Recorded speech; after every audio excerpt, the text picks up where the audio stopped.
അതെ, ഇന്ന് ഈവനിങ് കഴിക്കാനേ നമ്മുടെ ചെണ്ടക്കപ്പയും കാന്താരി മുളക് പൊട്ടിച്ചതും ഒരു കട്ടനും പിന്നെ 3-4 ചിക്കൻ വറുത്തതും കൂടി ആയിരുന്നേ.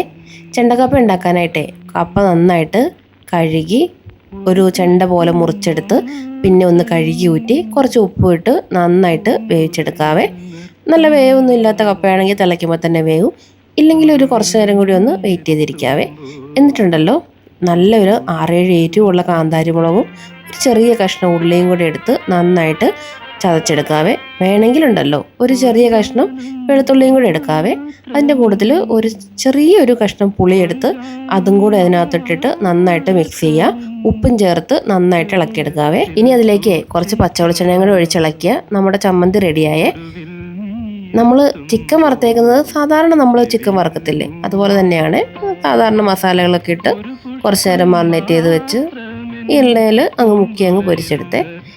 ഇനി കുറച്ച് കട്ടൻ ചായയോ കട്ടൻ കാപ്പിയും കൂടെ എടുത്ത് ഇത് കഴിക്കാറുണ്ടല്ലോ, ഒരപാര നൊസ്റ്റാൾജിയാണ് കേട്ടോ. ഇപ്പോഴത്തെ ഇതിൻ്റെ ടേസ്റ്റിനേക്കാൾ കൂടുതൽ നൊസ്റ്റാൾജിയാണ് കേട്ടോ കൂടുതലും. പണ്ടൊരു കാലത്തെ നമ്മൾ തന്നെ വീട്ടിൽ നട്ടുണ്ടാക്കി വെച്ച കപ്പയും കാന്താരി മുളകും ഒക്കെ കൂട്ടി ഇത് കഴിക്കുമ്പോൾ ഒരു അടിപൊളി ടേസ്റ്റ് അല്ലായിരുന്നോ? അമ്മച്ചിയൊക്കെ ഉണ്ടായിരുന്ന കാലത്ത് നമ്മൾ ഈ അമ്മയുടെ പുറകെ നടന്ന് കപ്പയ്ക്ക് കൂടം കുത്തുന്നതും ഇതെല്ലാം എടുക്കുന്നതൊക്കെ ഒരു വല്ലാത്ത ഓർമ്മയാണ്.